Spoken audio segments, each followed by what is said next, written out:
Dear listeners from all over the world, a very warm welcome to this first Amyloidosis Day with a special Facebook event.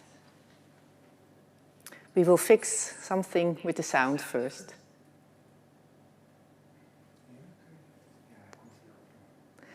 I can mention that we have 270 viewers that are participating, so this is a great success, I think. The program of this evening is organized, of the whole day, is organized by the Amyloidosis Alliance and the patient organizations from 8 different countries spanning 4 continents, with the aim to increase awareness of this disease. And let us all be the link in supporting patients and their loved ones. My name is Monique Minnema. I work as a hematologist in the UMC University Medical Center Utrecht in the Netherlands, and I will host this meeting. The webinar that we are going to start is about the most common type of acquired systemic amyloidosis, amyloid light chain. And this year was an exceptional year for the treatment specifically for AL amyloidosis, because for the first time a treatment was approved for this disease. And in the first 2 presentations, we will talk about this treatment from a medical doctor's perspective and that from a patient. And thereafter, Dr. Dispenzieri from the United States will talk about supportive care and symptom management in this disease. And Dr. Wechakelar from the United Kingdom will talk about new developments and in treatment of AL amyloidosis. And all presenters have recorded their presentation and are live online to answer questions from the viewers after their recorded presentation. And you, the listeners, you are invited to ask questions via the Zoom chat that is on the below bar of your screen. And I will do my very best to chair the questions, and I will ask them then to the live presence of the presenters. And the plan is to finish at Dutch time 7:15 p.m. So we will start with my first presentation, and that will be about Daratumumab. And Daratumumab is a therapeutic monoclonal antibody, and in my presentation I will talk about monoclonal antibodies and how they work. I will talk about the development of this drug, which started in multiple myeloma patients, and that was done in our hospital. And after that, I will talk about the Andromeda study and the drug approval of this Daratumumab combination for AL amyloidosis patients. And now we will start the first presentation.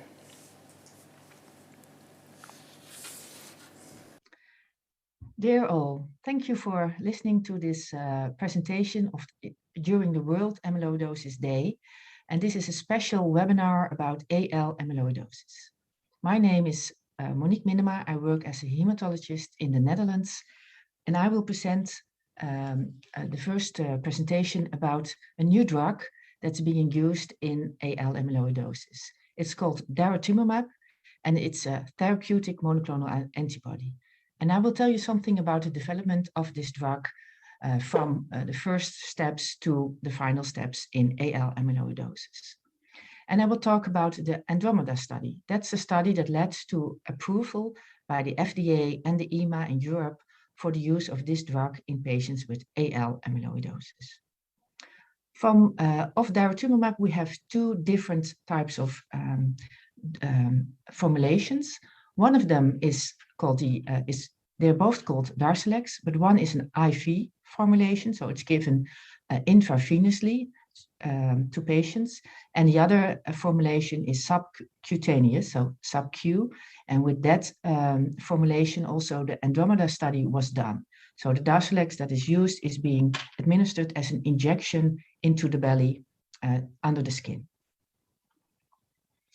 So Daratumumab is a therapeutic monoclonal antibody, but what is that and how does it work? Well, it works because it uses your own immune system to guide immune cells to kill cancer cells. And we have this immune system normally to kill viruses and bacteria. because our body recognizes them as foreign and wants to kill them and attack them. And cancer cells are, by the way, also a bit foreign because they don't belong into our body, but they look alike the cells that are already in our body. So they're also called foreign, but many times they are not recognized and or killed by our own immune system.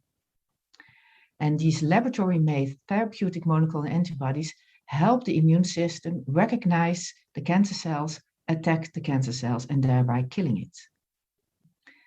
And in this slide, you can see some stills that I took from a very nice video that I can recommend. It's called Immunotherapy in Myeloma, and it's made by Myeloma UK, and that's the patient organization of the United Kingdom. And on the left side, you see the bacteria.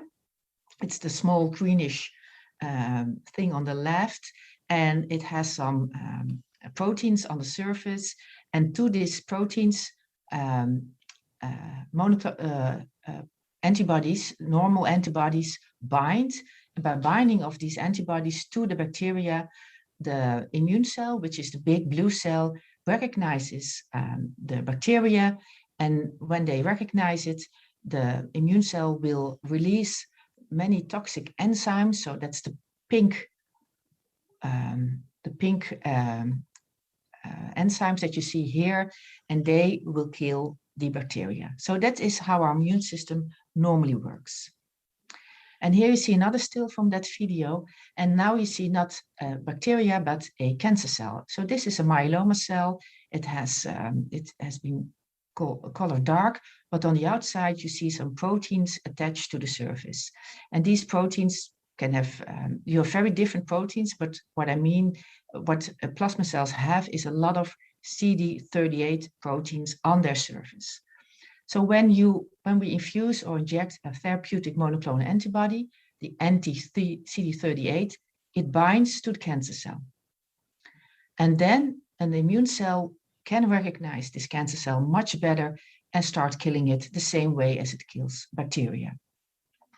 So it's very important that this therapeutic antibody binds to one type of protein. It's very selective, and that this protein is only present on the cancer cell, but that's very hard to achieve. So CD38 is targeted by anti-CD38 monoclonal antibody, and this drug is called Daratumumab.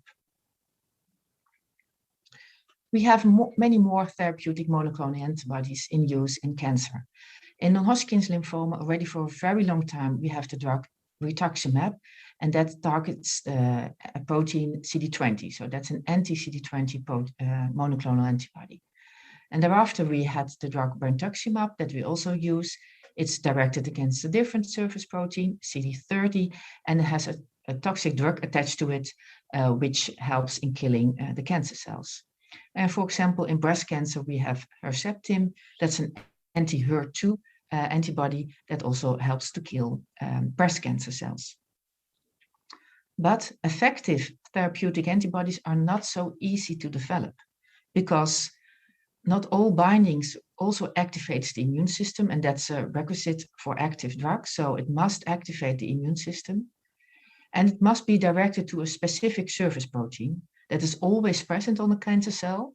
So not sometimes down-regulated and sometimes up-regulated. It must be there all the time.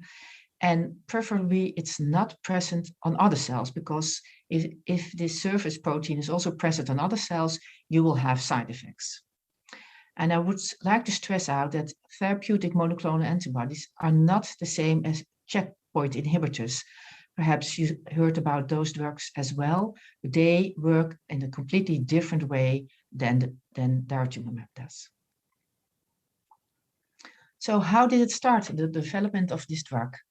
It started by the development by a pharmaceutical company. It's called Genmab, and that was founded in 1999. And one of the co-founders of Genmab was Professor Jan van der Winkel. He worked as an immunologist at the UMC Utrecht. That's my hospital where I work. And he became CEO of this company in 2010. And Genmab focused on the development of therapeutic antibodies. And they developed antibodies against CD38 in a series of 30. And one of them stood out and thought to be very active. And the name of that drug was UMAX CD38. And they went on to test this monoclonal antibody in laboratory testing on cell lines and some patient samples. And they also had to test it in animals, and that's normally done when we test new drugs. But CD38 is not present in mice or dogs, and therefore they had to use chimpanzees to test this drug and to see if it was safe or not to be used in humans. And the testing in the chimpanzees revealed two potential safety issues that became a big problem when we started with this drug. One of them was cytokine release syndrome, and the other one was platelet depletion, so low platelets in the bloodstream. And one of the chimpanzees also died within 24 hours. And one of the reasons, and they thought was because the cytokine release syndrome had damaged the heart of this animal, and therefore the chimpanzee died, which is of course very, very unfortunately. And then they went on to develop a first-in-human protocol, and the first protocol draft was in 2007, and they wanted to test it in relapsed and refractory multiple myeloma patients. And because of the side effects and what happened to the chimpanzee, we were very careful in dosing the first patients. So in this first protocol, we had a pre-dose of a very small amount of the drug, 10 milligrams, to see how a patient would react. And we started with a very, very high dilution, so 0.005 milligrams per kilograms IV, and we stepped up this dilution very slowly to higher levels. And we went up in this study to 24 milligrams per kilograms, and the dose that was approved for use, the IV formulation, was finally 16 milligrams per kilograms. So we started very low. The studies started in Denmark, but the first patients was in the Netherlands was enrolled in our hospital. It was the 4th patient worldwide, and that was done in 2011. And I can remember this very clearly because we were, of course, a bit well, because of the side effects that were seen by the chimpanzees, we had to have a resuscitation car standby if anything would happen to a patient. So you can imagine that was very, very exciting times for us, but also a bit anxious. But everything went extremely well, and we stepped up the dose very easily. And so we went up to the 24 mg per kilogram dosing. And in 2015, for the first time, there was a publication in the New England Journal of Medicine in which we used for the first time an effective monoclonal antibody in patients with relapsed multiple myeloma. And the first author of that paper was Professor Henk Lokhorst, my predecessor in our hospital. And after this first paper, it went very well. In this paper, we demonstrated that in relapsed refractory multiple myeloma patients, around 1/3 of the patients did respond to this drug when used as monotherapy. But thereafter, many publications came in combinations, Daratumumab, lenalidomide, and dexamethasone. Thereafter, Daratumumab, bortezomib, and dexamethasone. And in all those studies, Daratumumab was safe, and when used in combination with the other drugs, it was proven to be more effective. And then we started to use it in untreated multiple myeloma patients, also the combination with lenalidomide and dexamethasone. And the final paper, also in the New England, is the paper about the Andromeda study. And in this study, Daratumumab was used for AL amyloidosis patients, also in first-line treatment. So what did we learn about the side effects in patients? So no cytokine release syndrome, but we did see an infusion reaction. And that can be a runny nose or some dyspnea, and in rare cases, fever. And to avoid this infusion reaction, we are using pre-medication. And this is going very well. So I think a small minority of patients still experience some infusion or injection reaction at the moment, but with pre-medication, we can dampen this reaction, and this works very nicely in patients. We discovered one contraindication to the drug, and that's an uncontrolled asthma or COPD. So if you need a lot of medications for your asthma and you still have attacks from it, then perhaps this drug is not safe for you to use. Other side effects were fatigue, increased respiratory tract infections. Shingles were very rare, only 3% of the patients. And what we did discover in this clinical study, first in human study in multiple myeloma patients, that was not discovered in the chimpanzees, was the binding of CD38 on red blood cells. And these red blood cells are therefore hemolyzed a bit, but that's not so clinically relevant. But more clinically relevant is that it interferes with blood typing before transfusion. And that's the reason that patients, before they start Daratumumab treatment, have an extensive blood typing done, because afterwards, and you need a blood transfusion, that can be very difficult to type the right blood for you. And then moving on to the Andromeda study. So CD38 is highly expressed in the plasma cells of multiple myeloma patients, but also in AL patients, the plasma cells express this surface protein on highly levels. So that makes it very attractive to also use the drug in these patients. And already smaller studies, phase 2 studies, demonstrated the safety but also the efficacy of Daratumumab in patients with AL amyloidosis. And because we all know that AL patients really need better treatments that are safer and perhaps also more effective, we thought about designing a trial for these patients. And the pharmaceutical company that licensed Daratumumab is Janssen Silag. They started a worldwide trial with 140 sites and including 388 patients in 2017 until 2019 to see if Daratumumab would also be a good drug in AL patients. The Andromeda study is a randomized study, and that means that there are 2 or more arms, but in this case 2 arms in the study, and that the computer is allocating patients to the control arm or to the experimental arm. So that's done not by your treating physician, but by a computer to avoid any bias in this allocating patients. It was an open label study, so everybody knew which drug or which arm you were in. There were no placebos used. It was active controlled, so both arms received effective treatment, and it was a phase 3 study to demonstrate superiority of the combination of Daratumumab Cybor-D versus Cybor-D.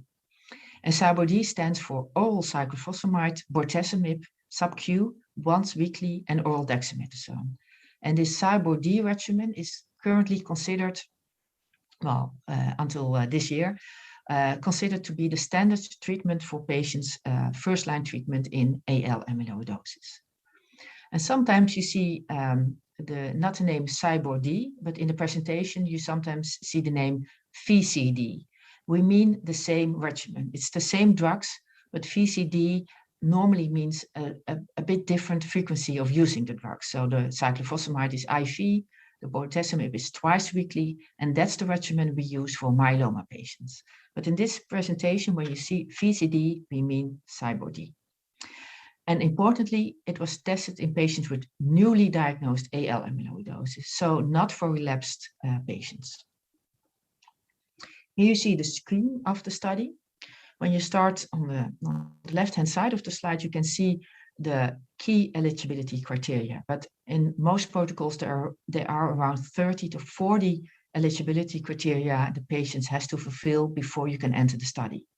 In this study, the AL amyloidosis had to be present in one organ or more, no prior therapy, cardiac stage 1, 2, 3A, so no 3B patients were allowed in the study, but kidney function could be very low. Already 20 mL per minute or higher was allowed in the study, and a normal kidney function has around 60 to 90 mL per minute. Patients then entered a screening phase in which all the tests were done to see if a patient was eligible, and then the patients were randomized 1-to-1. So half of the patients went to the control arm, SIBO-D, you can see it here in orange, and the experimental arm was also SIBO-D, but then with Daratumumab sub-Q, first given weekly, thereafter 2 weekly, and then once every 4 weeks. What you can also see, there is some disbalance in the treatment arms.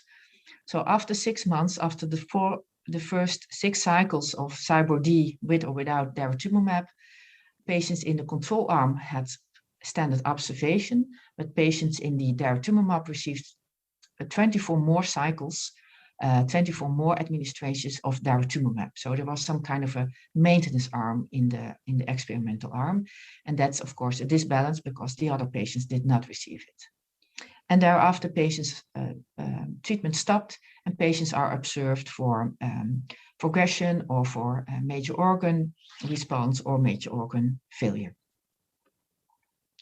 The primary endpoint of the study was major organ deterioration combined with progression-free survival. And what we mean with progression-free survival is that the M protein in your blood or the free light chain in your blood is going up again. So the disease that causes the amyloidosis is active again, and we can see that because your M protein or free light chain is going up. And with major organ deterioration is meant end-stage cardiac or renal disease. For example, end-stage cardiac disease is you have severe dyspnea at rest, so you can't move anymore, or a cardiac transplant. And with end-stage renal disease is meant dialysis or a renal transplant or death. So patients that had one of these adverse events, or one of these outcomes, were scored as having a primary endpoint. And what we thought before starting the study, so the hypothesis was that the complete hematological response rate would increase from 25% in the SIBO-D arm to 40% in the SIBO-D DARA arm, so 15% improvement, and that we also would have a 33% reduction in the MAD PFS compared to the control arm. And a complete hematological response is that there is no protein detectable in your blood and urine, and that your FLCs, your free light chain, is back to the normal value. So these are the results of the study. So the first one is the complete response rate or complete remission rate. We mean the same. And this slide is taken from the ESCO presentation that was done this year by Professor Kastritis. And you can see that with the primary endpoint, so when the study was published, but also in the updated analysis with a longer follow-up of patients, that the complete response rate was indeed higher than in the SIBO-D arm. It was, we expected 40%, but it went up to 53%.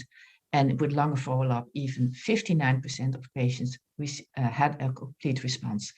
So that's very promising, because we know in this disease that a complete response rate is prognostic. Patients who receive this will have a longer time to live. So it's really associated with overall survival. So that's why complete hematological response rate is so important for patients with AL amyloidosis. And the study was positive in that sense, that it detected a significant increase in this complete hematological response rate. If you look at all the responses, so not only complete response, but also very good partial response or partial response, and that means more than 50% reduction of your M protein or your FLC value, you can also see the difference. So with Daratumumab, 92 of the patients responded, and with only SIBO-D, without Daratumumab, 77% of the patients responded, which is still a good result, but Daratumumab really added something to the response rates. And if you then look to the major organ deterioration, the MAD or PFS rates, you can see that patients with DARA and CyBO-D had a better PFS curve than patients without. But what's also striking is that the curves only divide after 6 months. So you can really see that the maintenance strategy, so the 24 more administrations of daratumumab after the 6 cycles combined with CyBO-D, is also really important to maintain your remission state and also to prevent major organ deterioration in this study. If we look at organ responses, so that's something that patients can really experience. If your cardiac function improves, then perhaps you will feel better, less tired, and perhaps more able to walk up stairs, for example. You can also see that at 6 and at 12 months, more patients with cardiac disease responded to the treatment when daratumumab was added compared to the control arm. So at 12 months follow-up, 57% of the patients had a cardiac response compared to 28% in the control arm. So more organ responses for the heart, and that's also something that we saw in for the kidney.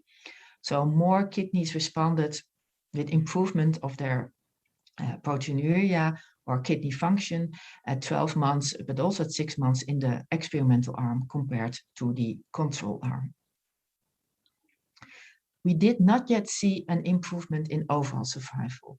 So here you see the curve of patients who participated in the study but who died during study. And you can see with around 1.5 year follow-up, there's no difference yet in overall survival, but perhaps a longer follow-up is needed to demonstrate this. So what were the side effects of adding daratumumab to the CyBO-D regimen? You can see that most of the side effects were almost equal in both groups. So diarrhea, edema, probably due to the dexamethasone, constipation was seen in almost equal numbers in both patient groups. But peripheral sensory neuropathy was seen more in patients in the daratumumab group. And this is a bit striking because we know that the drug itself does not cause this neuropathy. So it's not completely clear why more patients reported this in the experimental arm. Fatigue was the same, nausea was the same, but respiratory tract infection and mainly of the upper respiratory tract were clearly increased in patients with daratumumab. And that's something that we do know with this drug because it's so effective in clearing plasma cells from your body, malignant plasma cells, but also normal plasma cells. You have some kind of immune deficiency, and that's the cause of the increased upper respiratory tract infections. So with this positive result on many fronts, so not only at the primary endpoint, but also in organ responses, the FDA authorized the use of this drug in January 21, and the EMA, which is responsible for all the countries in the European Union, followed later this year in June. And when a drug is approved, it always receives some kind of a label, and that directs doctors how they can use or may use this drug. So the label for daratumumab is that it's used for newly diagnosed patients and to be used in combination with cyclophosphamide, bortezomib, and dexamethasone. So that's the official label. But how it's used afterwards can differ very much from country to country. I know that, for example, in the United States, more liberal use is possible, but in other countries in Europe, it's more strict. And there are also other countries in Europe in which the label is there, but the reimbursement is still not organized. So until that's not feasible, the drug can't be given because it has to be reimbursed by your insurance company. And for example, that's the case at the moment in the Netherlands. And this is my last slide. I think I have told you something about the development of new treatments, and that it can take a very long time, and sometimes we have to use animals to develop drugs. And unfortunately, that was also the case with the development of daratumumab. So it was very exciting times when we started, but I think daratumumab has been proven both in multiple myeloma, but also in AL patients to be a very good additive to our treatment drug arsenal that we have. That the development of this drug can only be possible with the participation of many patients in clinical trials across the globe. And for that, I would like to thank you very much, and also thank you for listening to this presentation.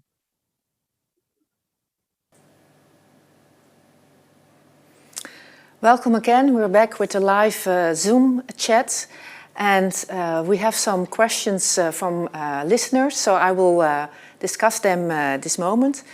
But if you have more questions, please do ask them in the Zoom chat. So one of the questions is what types of amyloidosis can be treated with this treatment? And it's important that amyloidosis can be caused by many different types of proteins.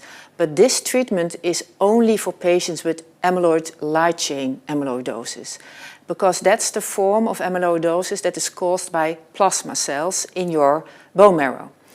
And the treatment that we give, that we talk about, so daratumumab, but also the CyBorD regimen, is attacking the plasma cells. It's doing nothing with the amyloid protein that's already in your organs, but it's only preventing from the formation of new amyloid fibrils from the light chains, and those light chains, they derive from the plasma cells. So the only thing that we do is kill the plasma cells so your amyloidosis won't deteriorate, and your own body will clear the amyloid fibrils from your body in a very, very slow pace. And in the last presentation, Dr. Wechakelar will talk about perhaps new drugs that can speed up the clearance of amyloid from your body. But this treatment is only attacking plasma cells. So if you have a different type of amyloidosis, for example, TTR, or an hereditary amyloidosis, or AA amyloidosis, then you don't have any benefit from this treatment. And that's why also Dr. Dispenzieri will discuss in her presentation about the necessity for the right typing of your amyloid. Because if you don't have AL amyloid, you should not be treated with chemotherapy or with daratumumab.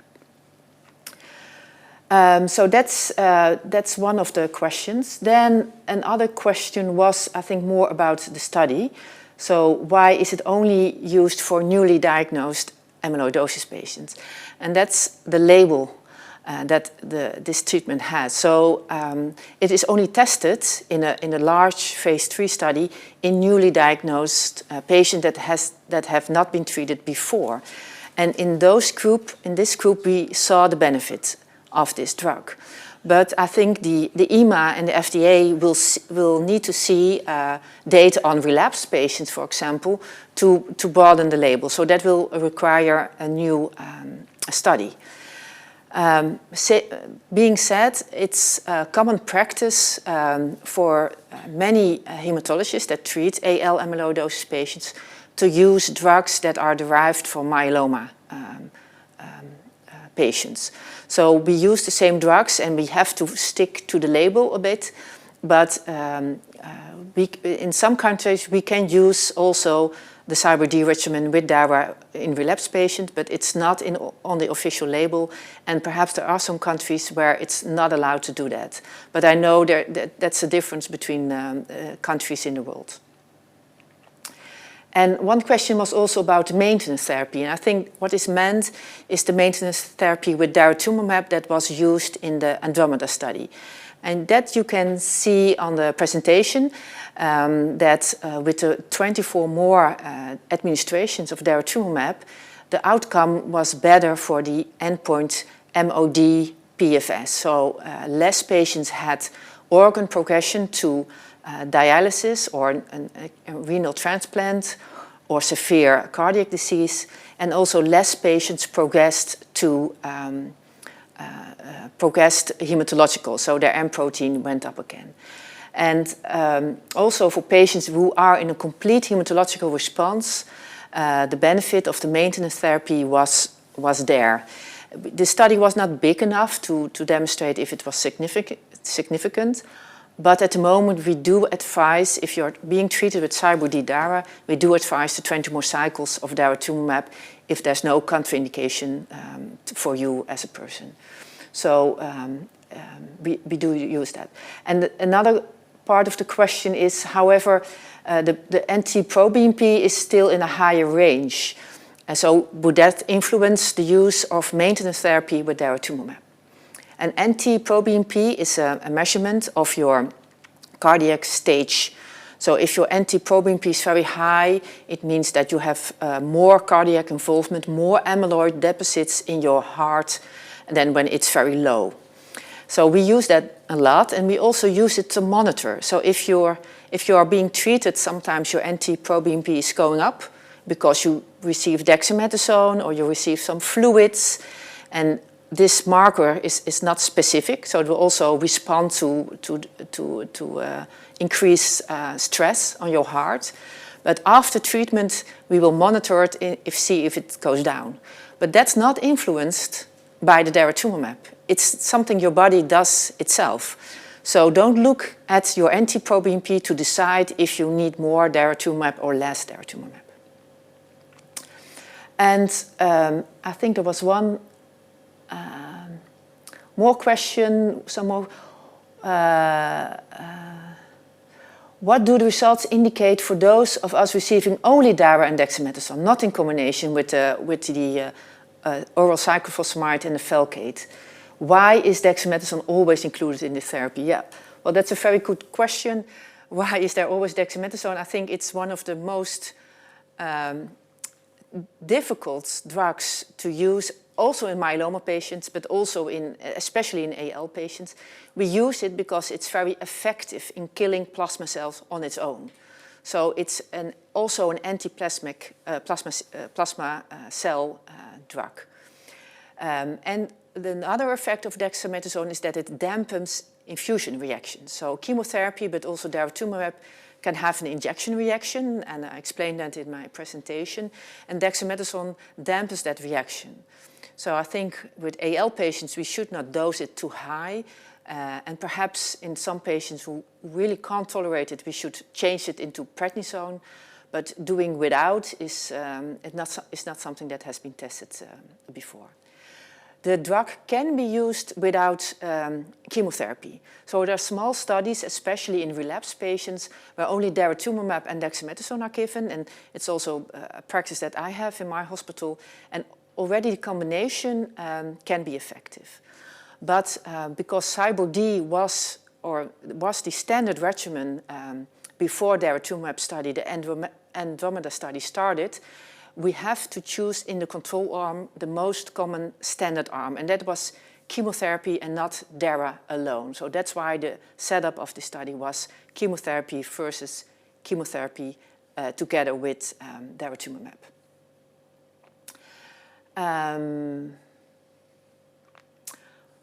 Which treatment after 20 months of Dara? So what do we do if the treatment is finished? So you have Cyber-D, Dara, and you have 24 more cycles of Daratumumab. Then the treatment stops. And because in most patients with AL amyloidosis, the disease is very, we call it indolent, so it's not an aggressive disease that relapses very soon. Sometimes patients can be without treatment for many years. So that's important because although Daratumumab is a safe drug without many side effects, it does have side effects, and I think infection is one of the most common side effects. So after the treatment, you just stop and you go to a wait and see period in which you have control measurements of your free light chain, of your NT-proBNP or infections. You just come to the outpatient clinic, but you're not being treated. So that's also giving perhaps patients more space to do whatever they want and to travel if it was pre-COVID, of course. So with that, I will end this question session. I would like to thank all the people who asked questions, and I'm sorry I could not could not answer all of the questions, but we have to move to the next presentation, and that will be by Barbara Mazzolini. And Barbara is an AL amyloidosis patient and also a high school teacher. She lives in France with her 2 daughters and her husband. And Barbara is an active member in the French Amyloidosis Support Group and also in the Amyloidosis Alliance, which organized this whole day. She has been treated with a drug, Daratumumab, so she can tell her experience firsthand. And we will start her presentation now, and thereafter she will come back live to ask questions, to answer the questions that has been asked by you all. Thank you very much.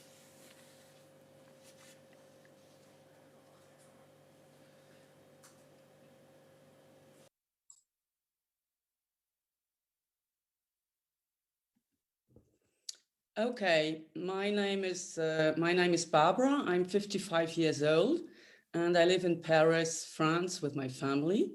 I was diagnosed with AL amyloidosis in June 2015. Actually, the first symptoms already appeared in the end of 2014. I mainly felt tired, and then the symptoms got worse in March 2015. I really started to have badly swollen legs and ankles. I felt more and more short of breath and very exhausted. And of course, I went to see my generalist, who couldn't find anything special at the first place. And I also saw a cardiologist who told me I had a big athlete heart. Actually, it was already thickened by amyloid deposits. And then, of course, unfortunately, in June 2015, I ended up in hospital with pulmonary embolism due to severe nephrotic syndrome. Actually, I gained 15 kilos only by liquid effusions in my body. And I also had cardiomyopathy and increased biomarkers, cardiac biomarkers, anti-proBNP and troponin. And I also had a slight monoclonal gammopathy and of lambda type, and the lambda light chains were quite increased. So, of course, the hospital team suspected right away that it could be amyloidosis, but it still had to be proved by biopsies. I had a bone marrow biopsy, and as well, finally, the kidney biopsy showed the deposits in my kidneys. And so at least I had the diagnosis. It was AL amyloidosis with cardiac and kidney involvement. And from stage 3 from Mayo clinic standards. So of course that wasn't very good news for me. And especially I felt terrible with this diagnosis, because the incredible thing about my story is that my father-in-law, my husband's father, had already died of the consequences of AL amyloidosis in 2000. So of course I knew what it could mean to have such a diagnosis. And then anyway, I got a first-line treatment, 9 months of chemotherapy, with standard drugs like melphalan, dexamethasone, and bortezomib. And I was lucky enough that I responded to the treatment. Actually, it put me on a complete hematological remission, so that was great news. Only after 3 months of treatment, I already had my light chains down to normal ranges. So unfortunately, there has not been a very good organ response, in spite of the good hematological response. And I still had amyloid deposits in my heart and kidneys, and quite some problems. And that's why I was enrolled in a clinical trial called Pronto study that tested another monoclonal antibody called Daratumumab for amyloid clearance in the organs. and so quite exciting program that lasted about 1 year. I started in 2017, and I know it was a double-blind study, and I now know I was in the Daratumumab group, so I got the product. Then, unfortunately, the study was discontinued in April, I think April 2018, in the extension phase. And that was very disappointing for everybody, I think, at that moment. Anyway, I was in remission for about 5 years, I think. And then I only, my situation was quite stabilized. I still had organ problems, of course, heart failure and kidney failure, but it was quite stable. And I only took diuretics and had a check every 3 months. So that was okay. Anyway, unfortunately, in autumn 2019 already, my condition got worse, especially the heart failure problem. I had several events of cardiac decompensation, and so that wasn't very good sign, of course. And as well, almost 1 year later only, I saw the relapse of my AL amyloidosis with the light chains, lambda light chains going up again, and the lambda light chains going up again. And so my physicians decided to put me on a second-line treatment. I also had some bone lesions. That's quite rare, I think, but as well due to amyloid deposits in the bone marrow. And but luckily it wasn't an active myeloma.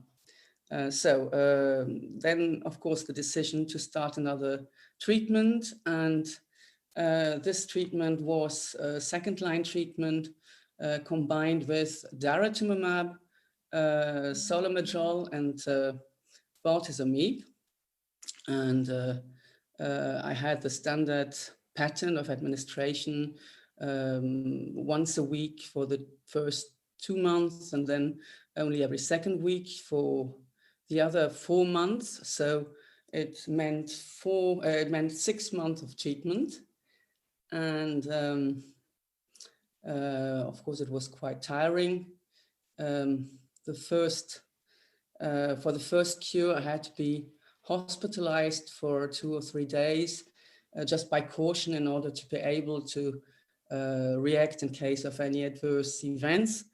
And I must say that the administration time, Daratumumab was administered intravenous, seemed really an eternity to me. And it lasted 8 hours to put in this Daratumumab, so I was a bit surprised. Luckily, there weren't any adverse events. I just felt a bit shivery and had a bit of tachycardia, but nothing very serious. And then from the second cure, the treatment was administered in day hospital, and the administration times got a bit shorter too, 4 hours on the first place, and then it was only 2.5 hours in the end. And of course, it still meant to spend half of the day or a good part of the day in hospital, because before administration, I had to see my hematologist to have the green light for administration. Then there was a pre-medication with paracetamol, antihistamines, and something as well to avoid nausea. And only then was administered the Daratumumab. And of course, the Solomedrol. Actually, I had the Solomedrol instead of dexamethasone, which is mostly given because of its cardiotoxicity. So Solomedrol was a bit less strong. So I mean, of course, I globally, I tolerated the treatment very well, but anyway, every treatment has side effects, and so as well this one. For me, it was mainly fatigue, a bit of nausea, and I really had very, very extreme edema problems, and so I had to put up my diuretics to cope, and I also felt short of breath and had a bad cough, so and a burnt skin and on the injections of bortezomib, so that wasn't due to daratumumab, but mostly to the bortezomib. Anyway, it's difficult to tell what side effects are due to what treatment, because that are all combined treatments. It's not only daratumumab. Anyway, I negotiated to keep down the solomedrol, so the cortisone, to the lowest possible level. And that was actually better for me. Anyway, all my problems with the short of breathness and coughing and things were actually due to my heart condition too. So it's difficult to tell what is what. Then I think the really great thing about this new treatment is its efficiency.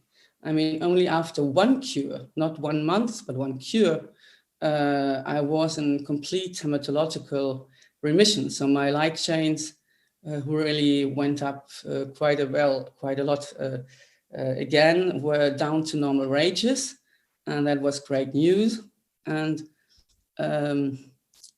so I think it's a very good news for us patients that this new treatment gives so quick and hopefully deeper remission. So I think it's a bit a pity that you still have to combine daratumumab with other drugs, especially with dexamethasone. I find it always very difficult to support. And so some studies, I think, used it as well as a mono or single shot therapy.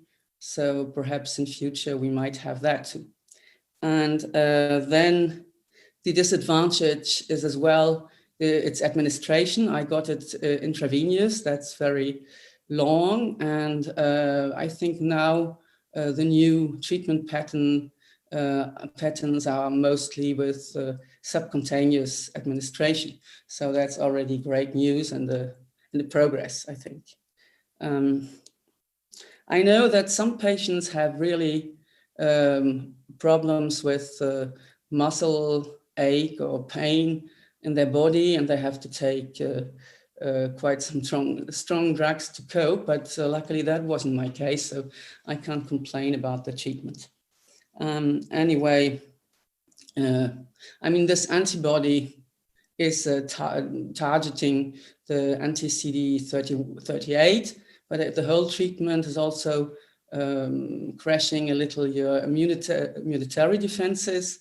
So it makes you more vulnerable for any infections, and that's why I still have to take antivirals and antibiotics even some months after the end of the treatment. So anyway, very happy to be in remission again. And unfortunately, I still don't seem to belong to the group of patients who have very good organ responses in the same time. So that's a pity for me. And my heart failure and kidney failure problem got even worse. So now, since I'm in remission, there might be other treatment options for me. Actually, my physicians are discussing a double transplant heart kidney. I know it sounds very, very frightening. It's not an easy way, but for me, it might be a real solution to my problems, because I can't do anything actually anymore. I only walk 150 meters and I'm exhausted all the time, and my kidney function is down too. So, anyway, so that I'm in this process just now. So you see that amyloidosis is really a rare and severe condition, and it definitely changes your life. I mean, of course, I had to stop working for the first-line treatment, then I could go back to work for a while, and now I had to stop again, and I couldn't take up work again, so it won't be for pretty soon, I think. Actually, I used to work as a high school teacher near Paris. So what I would like to say that is my friends and family have always been a great support for me since the announce of the diagnosis. And I think it's very important not to stay isolated.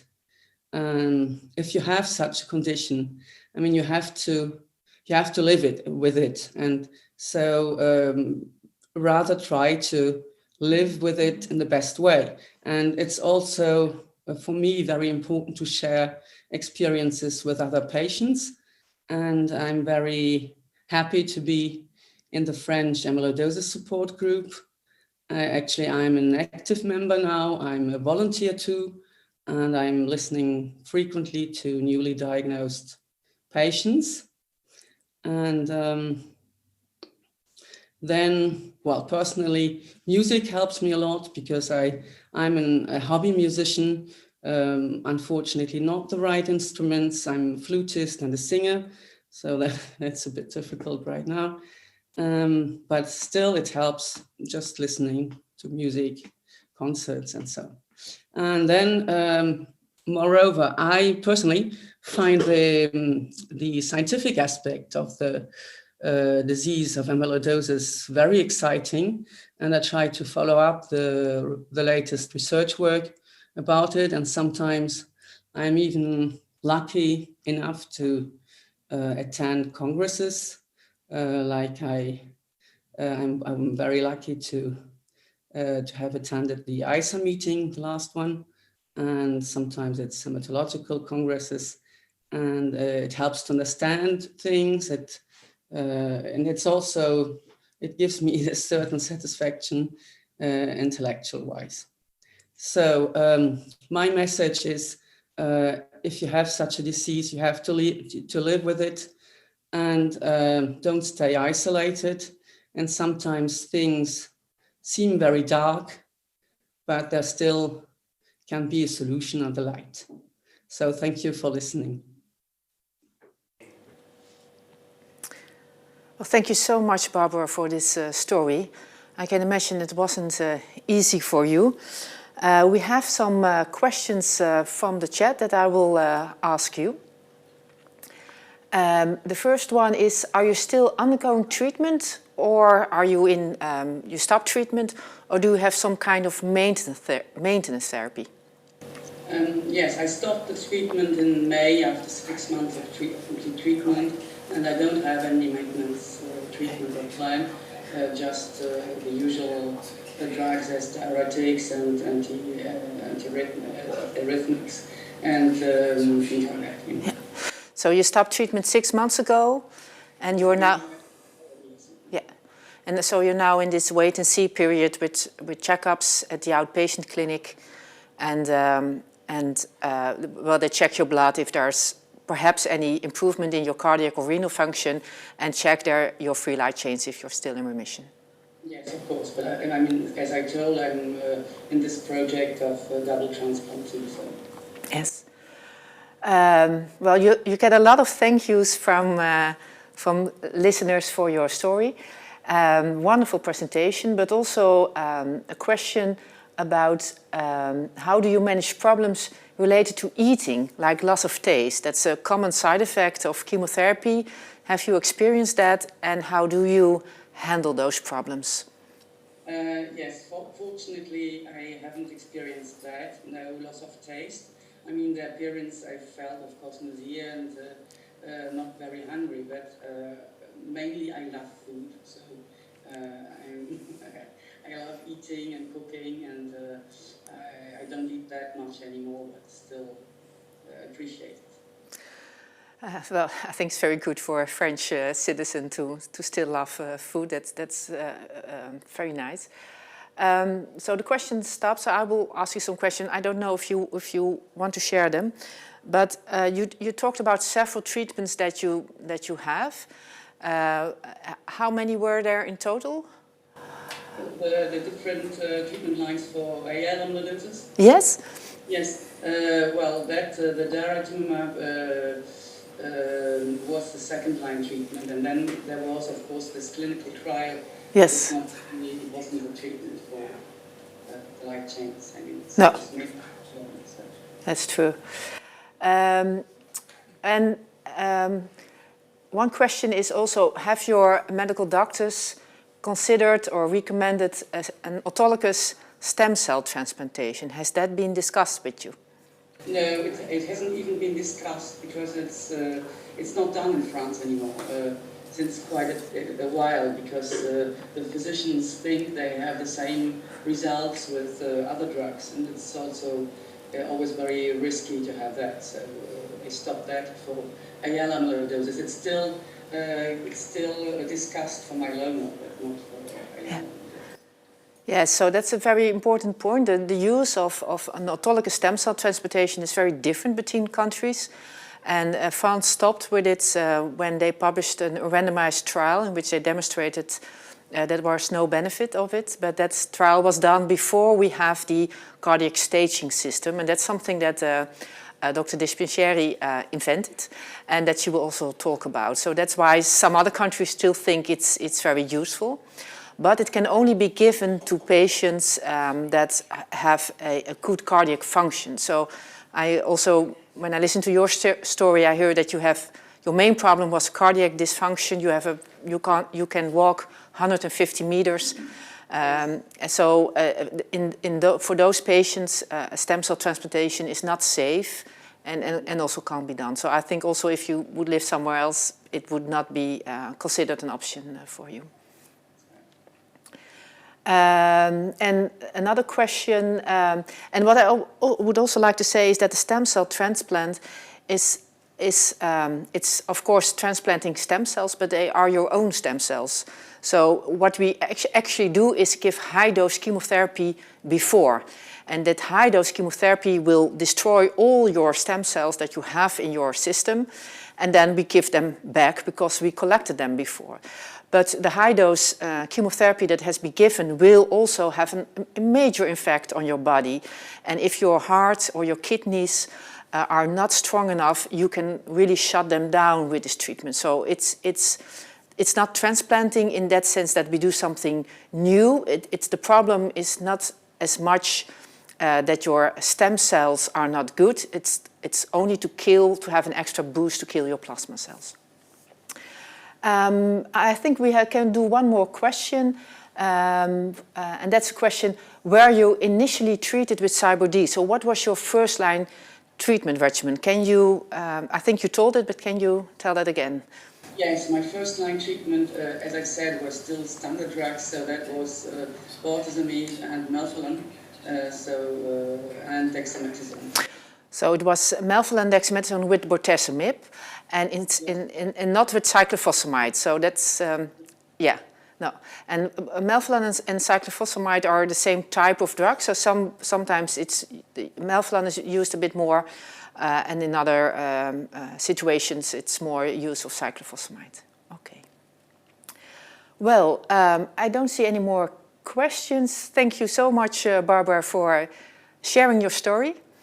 And we will move on to the third presentation. And the third presentation will be given by Dr. Dispenzieri. And she was born in New York City. And in that city, she also earned her medical degree. But then she moved to the Mayo Institute, the Mayo Graduate School of Medicine in Rochester, in Minnesota, in the United States. And there she completed her internal medicine and hem-onc. And she remained at Mayo Clinic, so they are very lucky to have her. And she's currently there a professor of medicine and laboratory medicine, so a combined function. And she was she's the past president of the International Society of Amyloidosis. And I think every amyloidosis and myeloma doctor knows Dr. Dispenzieri.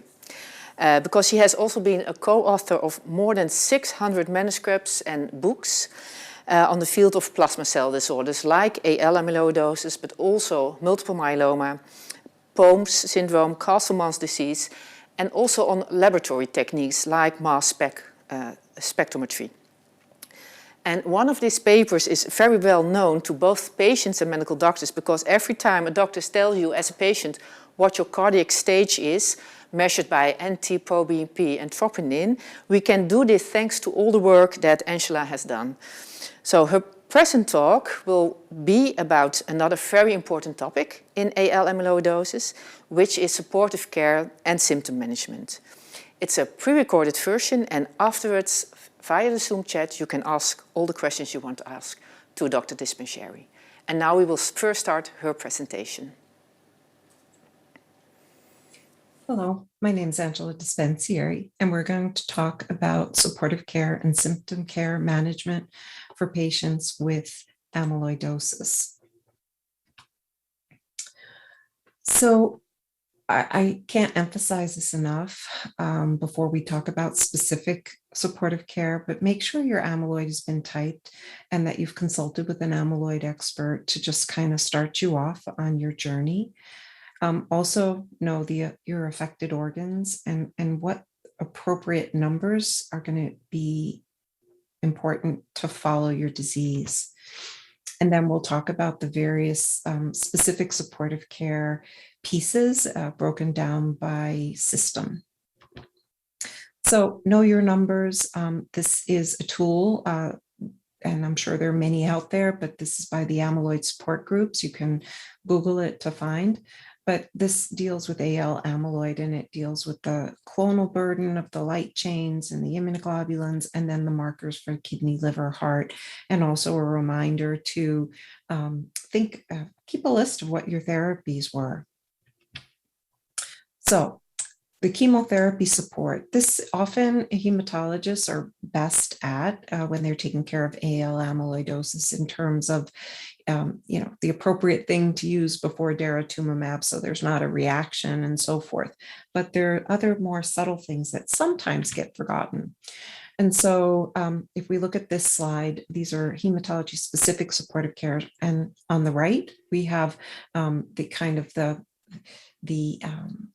symptoms or the problems with the medicines and what the drugs are going to do and which drugs we should think about are on the left. So what we have is, for example, antivirals are important when somebody's using Daratumumab or bortezomib, and dexamethasone less so, but definitely because the herpes zoster virus or shingles virus can be reactivated. The other is nausea. So yes, bortezomib, cyclophosphamide can cause nausea, and hematologists are good at giving anti-nausea medicines most times. The thing sometimes they forget is that dexamethasone can cause terrible acid reflux, and that can sometimes be manifest as nausea as well. And so using an acid blocker is really important. The other is dexamethasone can cause insomnia. And so a sleep aid may be important. Dexamethasone can cause fluid retention, and we'll talk a lot about fluid retention, but one needs to be thinking about diuretics. Perhaps the day you get your medicine or the day after, you need to double up on your diuretic or something along those lines. We'll say this over and over, but daily weights and keeping a diary of that is so important. And then bortezomib can cause some constipation. So thinking, again, that diary of symptoms, a laxative may be useful on the day of if you're so affected.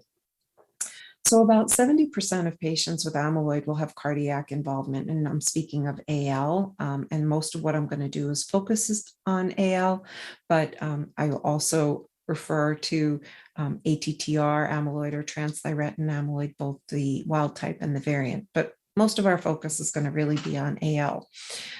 So on the left, you have a normal heart, and you can see in the kind of tan color are the walls of the heart. So this heart is cut.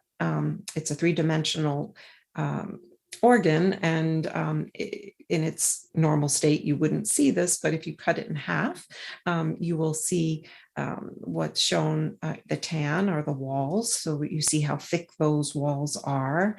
On the right, you can see a amyloid infiltrated heart, and the walls are much, much thicker. you also see the different chambers. So on the left, you see the blue, that's the blood that's returning from the body, going through the right atrium and the right ventricle. And then it goes into the lungs so we can get oxygen and energy. And then it comes from the lungs into the left side of the heart, and it's all red. So you see the left atrium and the left ventricle with that nice oxygenated blood. And then that's passed through the aorta to your body to provide energy and oxygen. And so on the right, if you look here, you'll see that the wall thickness, that those green bars, much thickened heart, that septum, which separates the right and the left, is very thick. And even the outside walls are much thicker. And then that thickness ends up that actually the chamber, the part where the blood's supposed to be, that can be much shrunken as well, because the walls are so thick and they're actually taking up good space in the inside part of the heart. So that all translates into symptoms. And again, this stiff infiltrated heart can cause shortness of breath with exertion, decreased exercise tolerance, fatigue, lightheadedness or fainting, fluid retention because you get back pressure. And so there's like pooling, waking up short of breath at night or needing many pillows to put your head on to breathe comfortably at night. And then also racing heart or very slow heart. And again, on the right here, I'm showing you the fact that not only is the heart a pump, as we talked about on the prior slide, but it has an electrical system. And so that electrical system can get messed up by amyloid infiltration, and we can have very fast hearts or slow hearts. And in those, so how do we deal with all of this? So diuretics are key. And I kind of call this Goldilocks management. You need to get the diuretics just right, not too much, not too little. So if you use too much diuretic, then actually you don't end up with enough blood volume and you feel woozy and weak and you can't do anything because of that. But if you don't have enough diuretic when you have heart involvement, then you're going to feel short of breath and have more fluid retention in the ankles and discomfort related to that. So here's a listing of several types of diuretics that are used. Again, daily weights, sodium restriction. You need to weigh yourself when you have amyloid. If you have cardiac or renal, or if you're getting dexamethasone, really, really important. Compression stockings may be helpful to keep the fluid out of the ankles. So using mechanical measures as well as drugs. Avoidance of typical heart failure drugs, especially in AL. So there are medicines that are beta blockers, calcium channel blockers. Sometimes cardiologists that aren't really well versed in amyloid, they treat amyloid patients like patients who've had many heart attacks and have heart failure due to that. You can't do that. Those medications just don't cut it in patients with AL amyloid, and it can make them worse. If atrial fibrillation, again, we really try to stay away from the beta blockers in AL.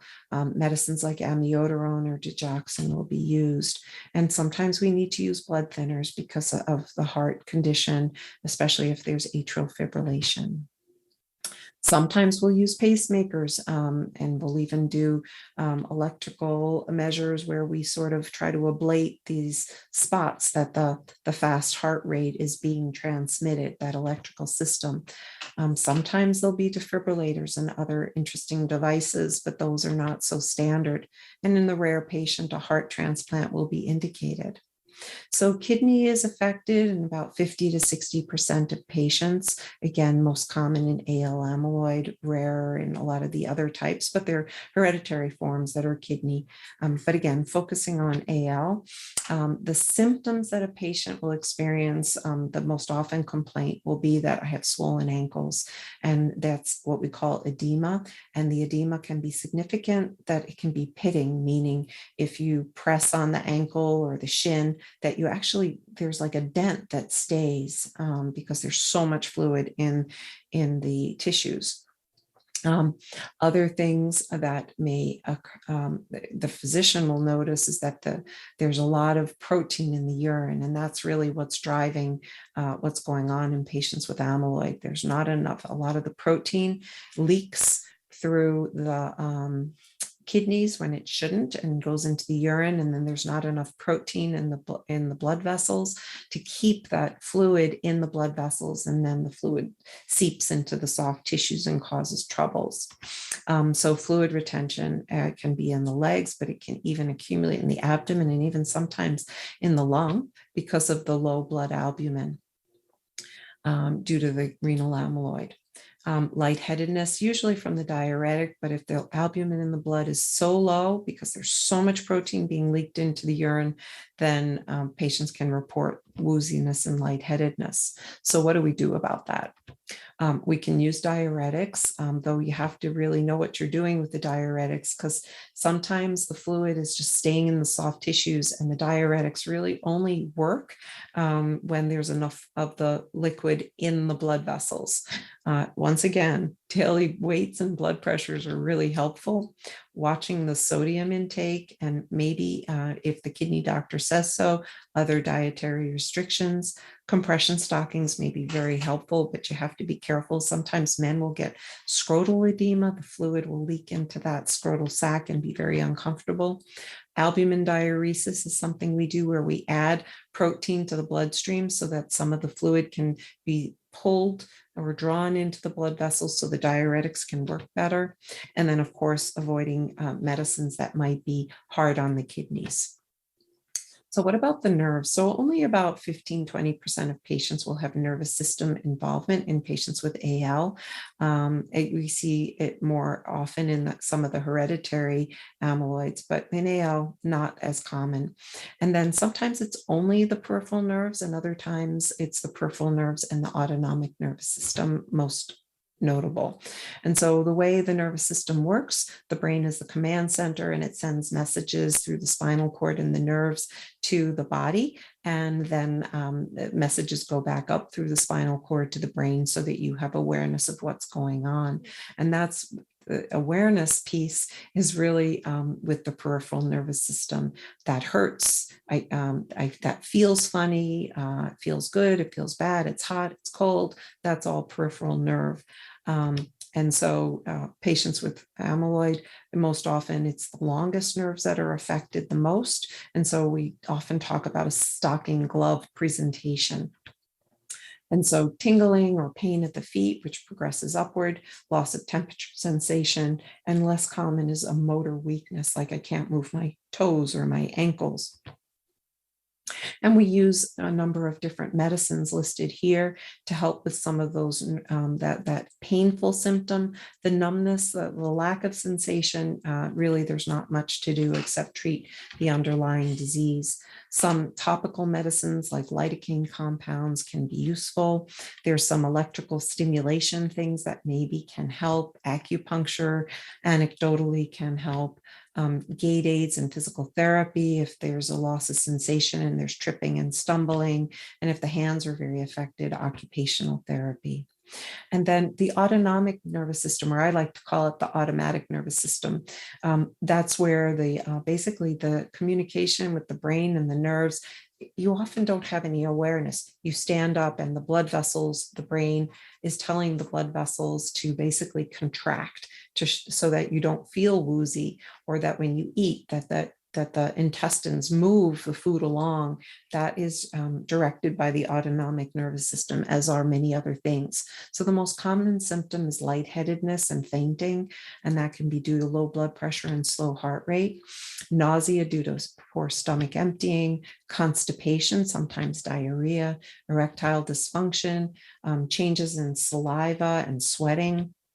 And then also issues with urinary retention and urinary continence, and even fecal incontinence. And so how do we deal with the low blood pressure? Well, compression stockings are really important here. That can help. And often these are thigh-high, waist-high stockings. Raise the head of the bed. And again, typically we do that on bricks or 2x4s, not so much a wedge. You really want the body to really be tilted, not bent, to get the head up. Don't get up too fast. Sit on the edge of the bed from lying for 30-60 seconds. And then when you stand, also be cautious. Stand there for maybe 15-30 seconds to make sure you're not going to feel faint. exercise, but try to stay out of the heat in the hot tubs, because that can make you more woozy. And if there's no kidney or heart restrictions, there are things like salt that can be useful.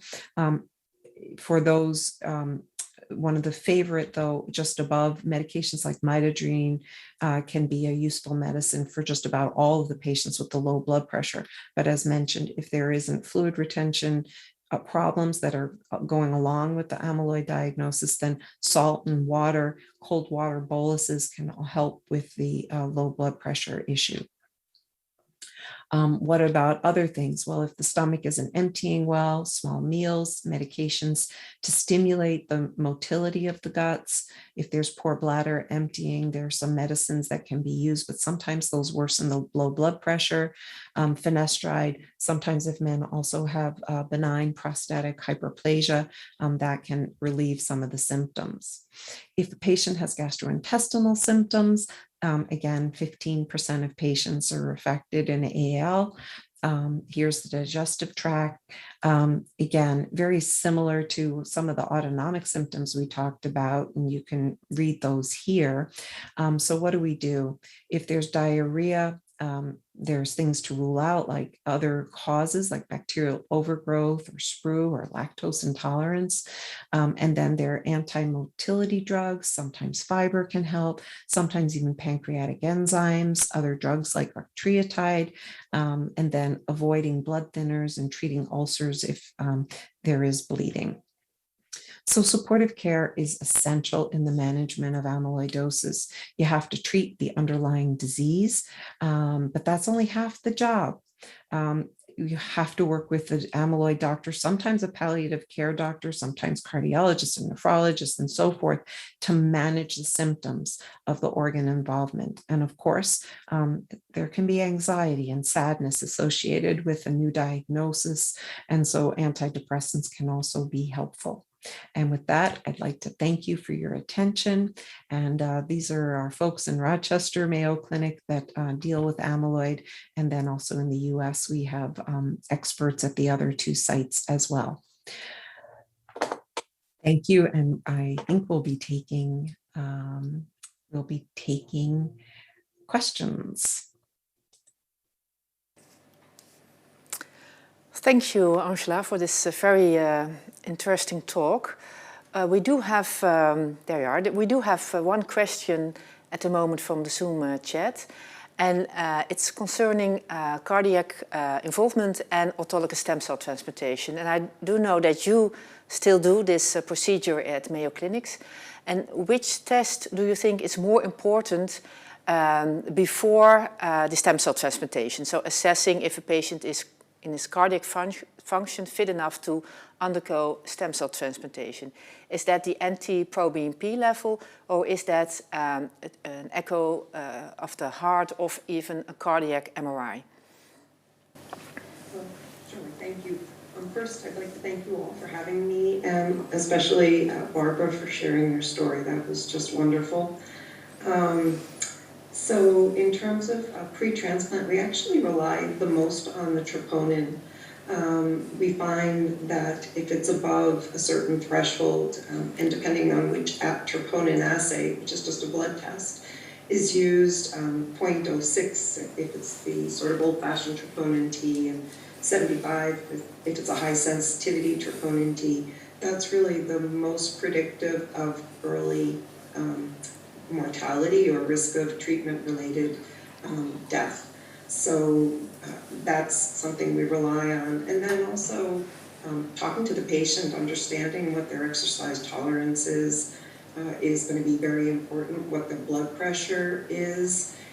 Patients with very low blood pressure have a very difficult time with transplant. So that plays a role. Impaired kidney function, if it's sort of just on the edge and somebody's verging on dialysis, that's going to influence our desire to do that, because the last thing we want to do is have the patient come in off of dialysis and have their stem cell transplant and go home on dialysis. So there are a number of elements that feed in. I do want to just say, sort of related to that, people sometimes think of stem cell transplant as the holy grail. And as alluded to before, in France, they don't do much transplant anymore because they think that we can get to that hematologic, remission as well, doing other things, and that may well be. And we always, transplant data always looks better because we do select patients that are the fittest, and so there are a lot of very good therapies out there. Oh, thank you. And you also raised one important point, and that we have several different tests for troponin T. Then you also have troponin I. We have BNP. We have anti-proBNP. And can you elaborate a bit on that? Because sometimes also when you get referrals from other hospitals, there they use the other test. And I think it's perhaps also important for patients to know that these tests, they mean perhaps the same, but you can't exchange them that easily. Yes, I think you said that very well. In terms of, each of these tests, they're sort of like different brands almost, different versions of the test. And I think it's always important when following any number to really try to follow the number from the same laboratory, because again, it's a little bit like comparing apples and oranges if you sort of jump from one assay to the other, and so it gets very confusing there. Okay, thank you. You talked about autonomic neuropathy, so that's a very, I think, a more common organ system involved in amyloidosis than we sometimes realize. And it also is a reason why most patients have low blood pressure. But sometimes we do see patients who are hypertensive. It's not that common, but it can also occur. And one question is about this one. So what medication are safest to be used in AL patients when they are hypertensive? Yeah. So, and again, since we have a world community, it's hard to speak of specific drugs because there may be different names. So I'm going to lean a lot on the American versions of drugs.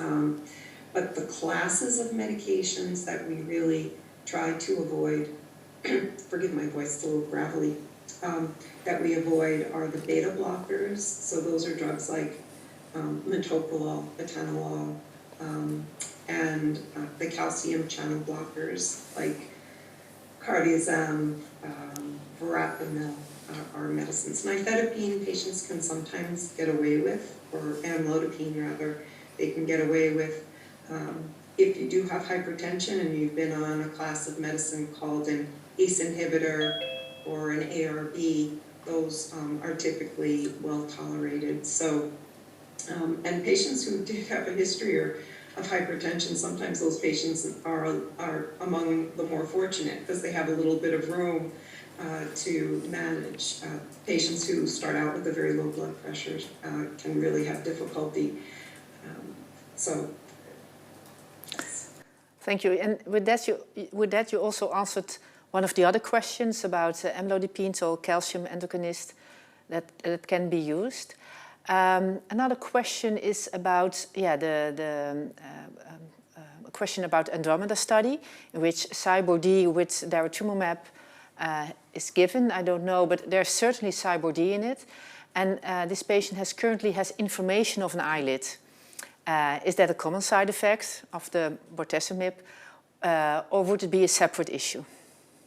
So, depending on what is meant by inflammation of the eyelid, certainly because it is immunosuppressive, people can develop little styes or things, little infections in the eye. So if that's what they mean, yes, that can be related. In terms of, we know that patients with AL may get little bruises around the eyelids. We call them purpura, and that would have nothing much really to do with the therapy.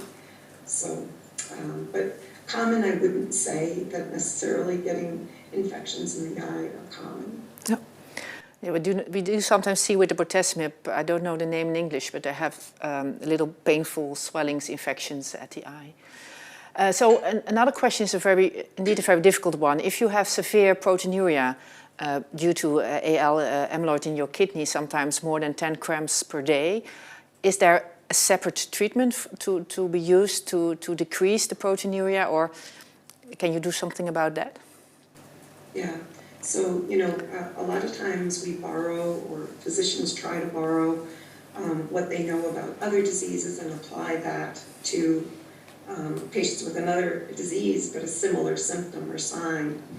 And so in patients who have proteinuria due to diabetes, very often kidney doctors are giving them medications called ACE inhibitors because that has reduced the proteinuria. Now, amyloid patients may not tolerate those as well if they have that low blood pressure problem. So in general, if a patient did have proteinuria and they did have a history of hypertension and they were on, nifedipine, or they were on a beta blocker, which we really wouldn't necessarily want them to be on, it might be a nice thing to switch them over to an ACE inhibitor as a way to possibly get that benefit. But the reality is there's no great way to treat the proteinuria other than treating the underlying amyloid and then let the body heal itself. Thank you. And I think sometimes also patients are given the advice to limit the protein intake in their diet. So when you are treating a patient with chemotherapy or Daratumumab, how do you consult them about the protein intake in their diet? Yeah, usually we don't make a restriction. I mean, certainly if the kidney function is very bad and they're dealing with issues of the kidney's not able to get rid of some of the toxins in the blood, like phosphorus and other kinds of things, in those instances, there'll be more dietary restrictions because we're worried about high phosphorus levels, high potassium levels, and things like that. But in general, we do not limit the protein. In the diet, thank you. Another question is about the Velcade-induced dry eyes. How would you advise treating dry eyes due to chemotherapy or due to Velcade? Yeah, again, just with eye drops are helpful. That's really mostly what you do. At least that's what I do. I don't know if you do anything differently or you add anything, but it's just using saltwater eye drops and making sure to be blinking, but there's nothing other than that I know of. No, I think I agree. It's a common problem, and sometimes patients use a gel for the night, but it's eye drops, and sometimes you have to use them 8 times a day to decrease that nasty feeling in your eyes. But I think these were the questions until now from the audience, and I would like to ask you a question about the autonomic nervous system. So I mentioned that before. If you sometimes see organ involvement in AL patients, always the kidney stands out. I think it's 70 or 75% of the patients have kidney involvement, and then cardiac involvement, and then sometimes you see the nervous system, it's only down to 20 or 30% of the patients have that. But if you really question the autonomic nervous system, the low blood pressure and all the other questions that belong to that function, the orthostasis, if they stand up and then they fall down again, what's your experience? Is it something that's common in AL patients, or do you believe that that is indeed more rare than cardiac or kidney involvement? Yeah, I think it is more rare. Now, one has to, the idea of feeling lightheaded and dizzy is not autonomic disturbance. Anybody dehydrated is going to be lightheaded, right? You're out on a hot day and, you perspire, you didn't drink enough, and you could get up and be very woozy, or you get out of a hot tub or something like that, very woozy. That's not the same as autonomic dysfunction. That's just your vessels are dehydrated and you just don't have enough fluid on board. And we create that condition often with diuretics. They're very important drugs, but we can dehydrate you. But the normal response when your autonomic nervous system works is it tries to compensate by increasing your heart rate. Now, somebody with autonomic dysfunction, they can't do that. They can't compensate. And so So I think, yes, there's always a lot of symptoms that are consistent with, that orthostatic symptom is very common. But it's not necessarily that the autonomic nervous system is sick. It's that patients are dry, or they may be lightheaded, partially because their heart isn't working well and they can't really push enough blood out. So the symptoms of lightheadedness don't, always translate into autonomic dysfunction. So, again, our numbers and really, consistently have been 15 to 20% for peripheral nerve. And in our more modern data sets, the rates of renal have actually gone down a little bit. I'm not sure why, but yeah. And do you have a test that to test if there's autonomic dysfunction or autonomic nerve involvement in AL patients? Yeah, so actually just in the office, the simple thing is doing orthostatic blood pressures. So a patient can be, lying down and you take the blood pressure and the heart rate, and then you have them sit up and you take the blood pressure and the heart rate, and then you have them stand for about a minute, and you take the heart rate and the blood pressure, and that's a very simple way and looking to see if you get that proper response. Number one, does the blood pressure drop? And then number two, if the blood pressure drops, does the heart rate at least, go up, or it doesn't go up? So that's kind of a very straightforward way. There are things like tilt tests that can be done, sort of more formally structured ways of looking at that. There are tests called sweat tests to look at autonomic dysfunction. And so there are, and if there's sort of a gastroparesis kind of problem, the gut's not moving well, there are tests to sort of document that. So from simple to more complex. Yes. So there are some more questions about also neuropathy. How do you treat numbness in feet after treatment? So sensory neuropathy. How do you know if it's caused by the chemotherapy or that it's caused by amyloidosis? It's a very hard thing to answer. Usually what I rely on is, did you have it before you started the chemotherapy? And if the answer is no, and we're happy with the way the light chains are reducing, then I feel pretty confident that this is related to the chemotherapy. And I look very carefully and say, can we reduce the Velcade or the bortezomib dose? If we're going in the right direction and things are looking good, especially if there's Daratumumab on board, I will definitely think very hard about dropping the dose of that chemotherapy. But it is a very hard thing to do, to discern one from the other. But the history gives you a lot of information. Because you point the culprits to the bortezomib injection. That's the agent with the most induced peripheral neuropathy. Yes. So I think the last question then will be about stomach ache. I noticed that also that a lot of patients complain about stomach ache.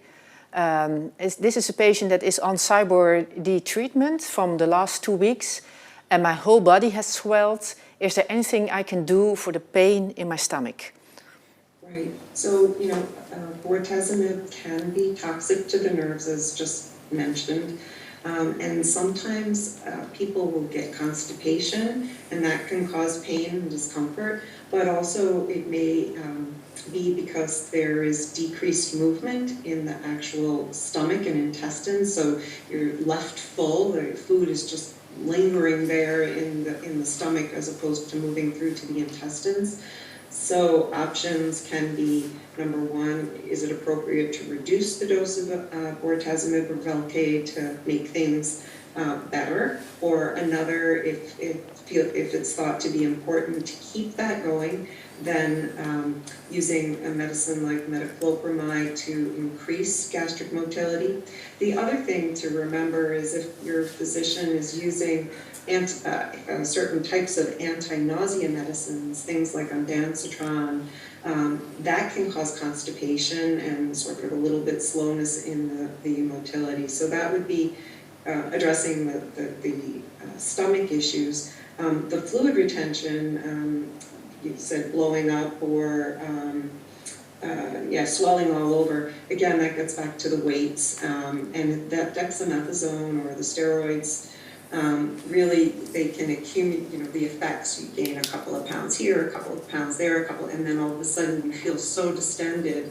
So that's where really keeping track of the weight so that you can share that with your physician, and then there may be some adjustment in the diuretic so it doesn't build up quite as much. Yeah. Well, thank you. I think it's important to realize that if you start with a treatment for your AL amyloidosis, I always call it's not an easy task. Even for non-amyloidose patients, chemotherapy is hard. So if you have a multiple system organ involvement, it's very difficult to. You always invest in a period in which you mostly feel worse, and then perhaps in the end you can feel better. But it's an investment that you have to make to stop the amyloid formation. But you have to be very honest with your physicians. Sometimes people are afraid to report symptoms because they don't, they're like, then the doctor may reduce it and then I'm not going to get proper therapy. So don't be too stoic. You have to be honest, and it's all really a conversation and the expertise, because we need you to have as good quality of life as possible. And, we want to make that balance. And so it's important to report your symptoms and signs. Well, thank you very much. We will close this Q&A session with Dr. Dispenzieri, and we will move to the last speaker. That is Dr. Ashutosh Wechakelar.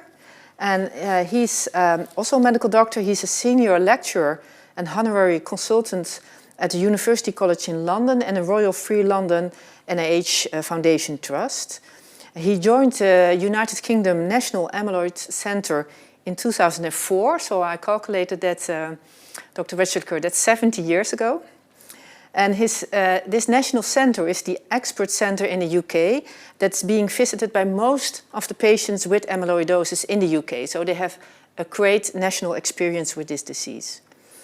And his academic and clinical interests are focused on amyloidosis and multiple myeloma, such as the characterization and treatment of this disease, clinical trials, and novel agents. And his talk will be about the projected future of AL amyloidosis treatment, such as the development of anti-amyloid fibril treatment and new targeted therapy, as well as immune therapy. The lecture will also start with a pre-recorded version, and afterwards you can ask your questions via the Zoom chat. And now we will start the pre-recorded presentation.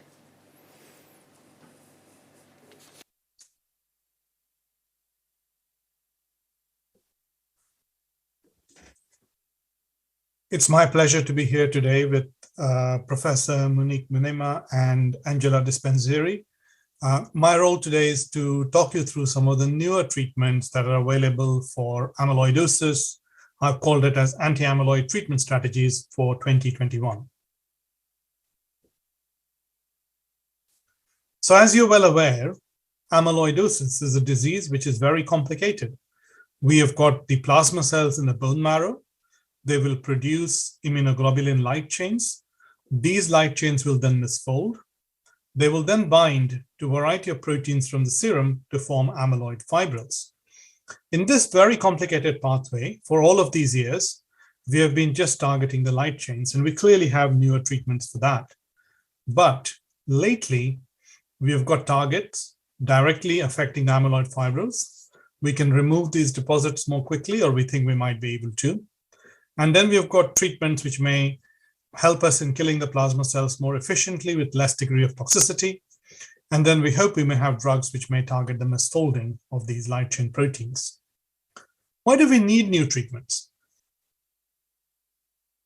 We are all aware that treatments in amyloidosis are able to reduce the level of the amyloid forming light chain precursor protein, but we are unable at any stage to directly help us to remove or dissolve the amyloid deposits. Therefore, responses are very, very slow. We really want to eliminate the abnormal protein completely, the so-called complete response, or get the light chain levels down to very low levels, either 20 milligrams per liter, the difference between the good and the bad light chain, or the bad light chain level less than 20 milligrams per liter. With our standard treatments, we only get this in less than a third of the patients. Of course, you've heard earlier that Daratumumab is probably a game changer in this response, and we can get this down in a larger proportion of patients.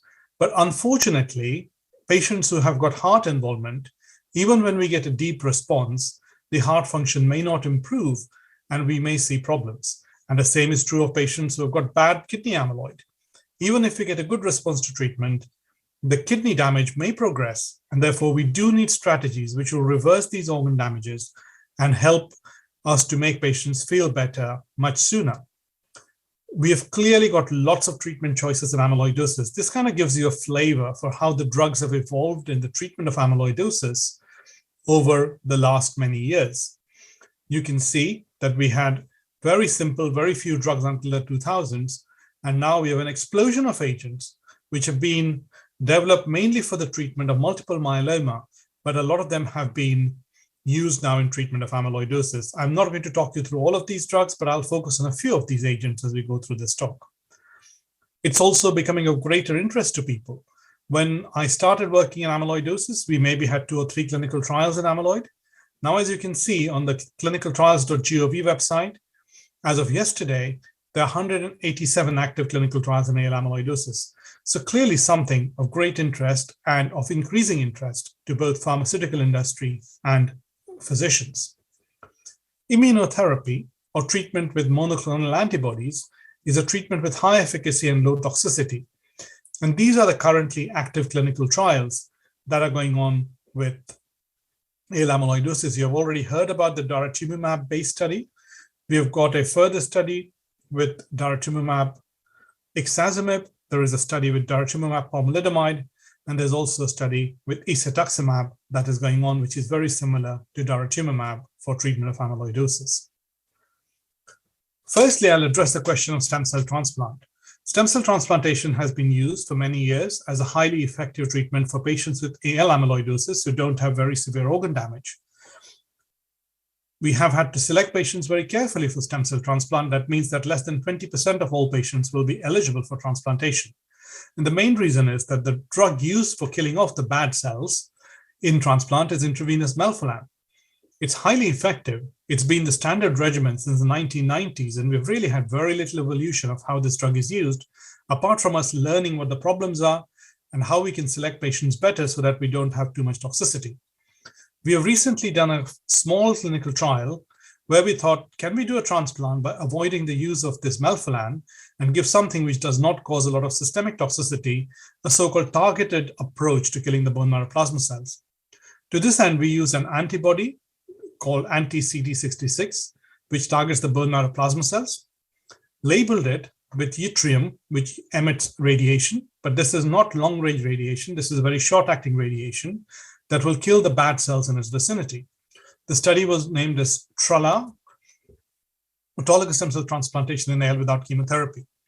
The patients were given an intravenous dose of yttrium-90, which is the agent for the antibody, 14 days before they were due to get the stem cells. This was all done as outpatient. Patients then went home, generally without any major problems. They would then come back to see us 7 days later for a review and a blood count check. And if they were fine, they would still stay as an outpatient with a plan that they would get admitted to hospital around about this time with stem cell reinfusion on day 0. Since this was a phase 1 study, we studied various radiation dose levels, and we did not see any particular limitation in the amount of dose we can use. In summary, what we were able to show was that this radiation and antibody was infused without any major toxicity.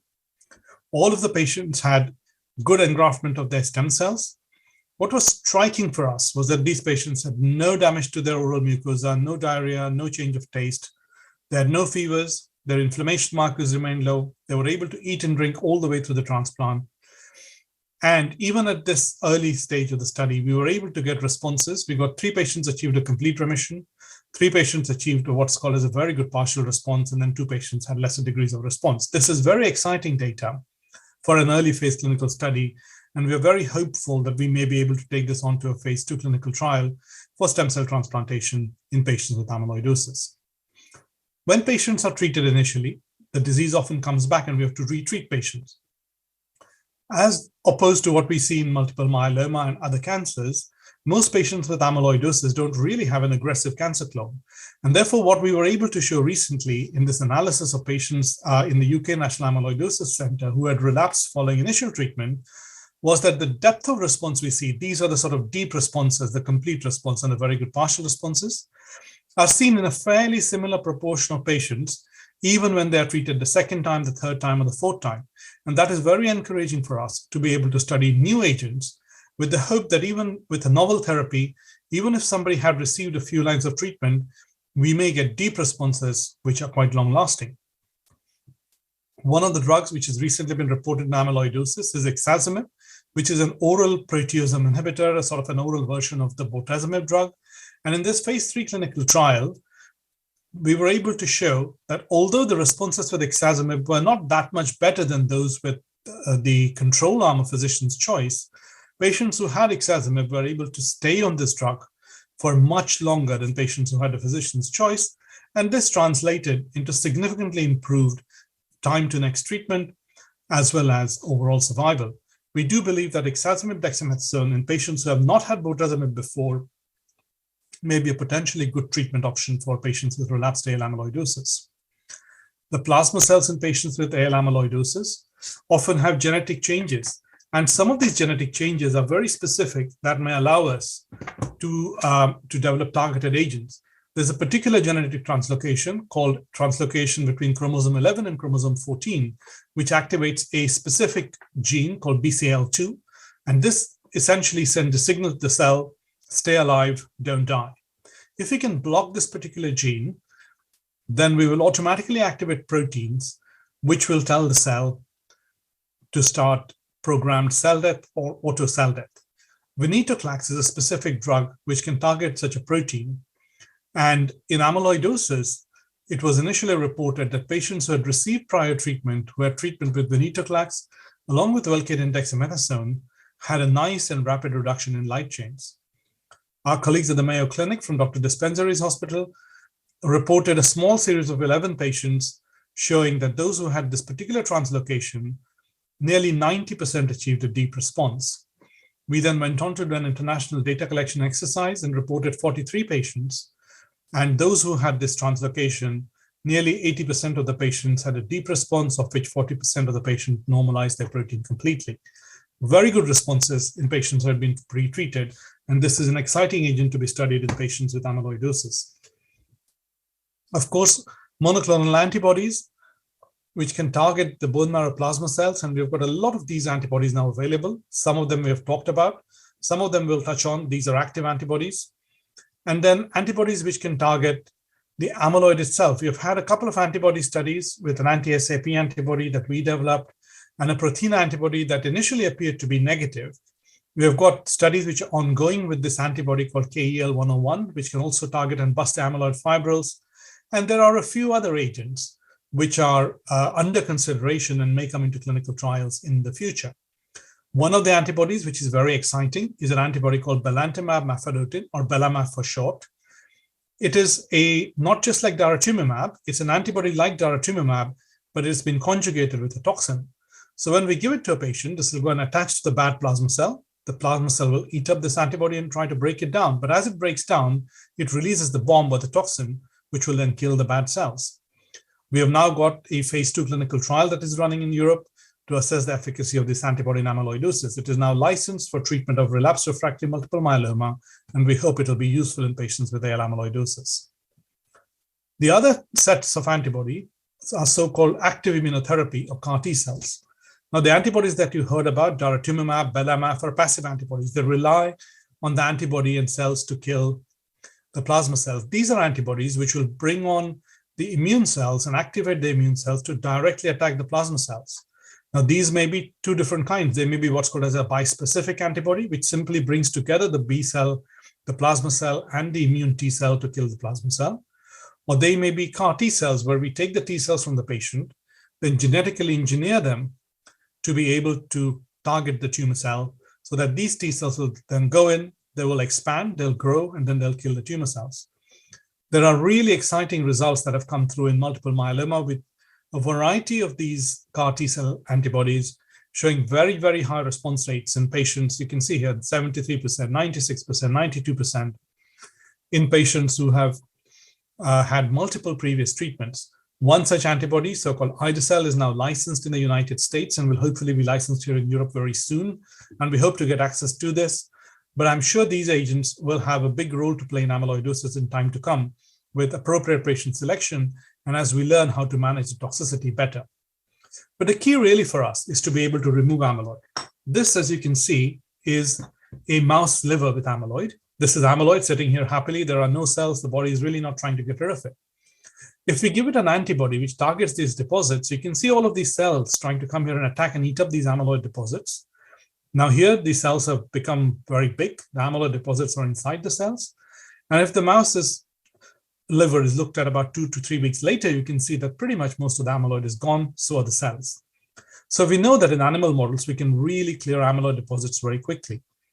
That has led to a number of phase 1 and phase 2 clinical trials, which have allowed us to test various antibodies for amyloidosis. One such trial, sorry, I think something's gone wrong with my slides, is the VITAL study, where one of the antibodies called NEO-001 was studied. In the initial study, it appeared that it didn't really appear to do very much. When they looked at placebo versus NEO-001, you can see that these lines are essentially very close to each other and really not showing a substantial benefit. But when we looked further at patients who had severe cardiac amyloid versus those who had less severe cardiac amyloid, the NEO-001 patients seem to do a lot better than those who received placebo. That is very intriguing, and this antibody is now undergoing further clinical trials. There is a different antibody called KEL-101, which also targets the amyloid fibrils. And in their phase 1 clinical study, they reported that a very high proportion of patients showed cardiac response, 67%, and about a third of the patients showed kidney response, and these responses were seen very early. This antibody is administered as an intravenous infusion once a week for the first 4 weeks, and then once every other week ongoing. They also looked at the heart function in these patients, and what they were able to show, the lines going down means better, lines going up means not so good. What they were able to show was that the cardiac function substantially improved quite rapidly in patients who are given these antibodies. We've got 2 phase 3 clinical trials which are now recruiting. We've certainly got them open in the UK, and they're open at many places around the world. So to conclude, I would say amyloidosis is now a treatable condition. We have a number of anti-plasma cell treatments which have improved outcomes in amyloidosis substantially. Very specific chromosomal translocations allow us to have targeted therapy. Monoclonal antibodies are very promising with much lower toxicity than traditional chemotherapy. We've already heard about Daratumumab. Belantamab is a second antibody that we hope will be studied very soon, and there are others to come. Active T-cell treatments are very tantalizing. We think these treatments may give a deep response in these patients with amyloidosis where we don't have true cancer of the plasma cells, and these may be much more longer lasting than the responses we've seen in myeloma, but we have still to prove it, and we still have to show that they're safe. And finally, what we really want to achieve, we want antibodies to amyloid fibrils that will remove the amyloid deposits in the tissues and improve organ function rapidly. We are still awaiting this, and we hope that we will see the results of these trials, but we need to await the results of the trials, although they're very promising in theory. I want to thank you for your attention, and all my colleagues at the National Amyloidosis Center, at the Royal Free Hospital, and also at University College Hospital. Thank you.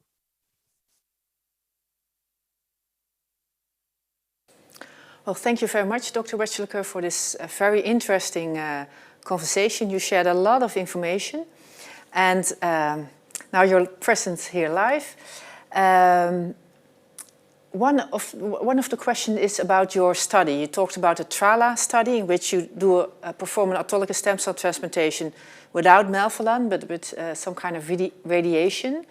Is this study also available in the United States? And if not, is there an anticipated date when it will be available in the United States?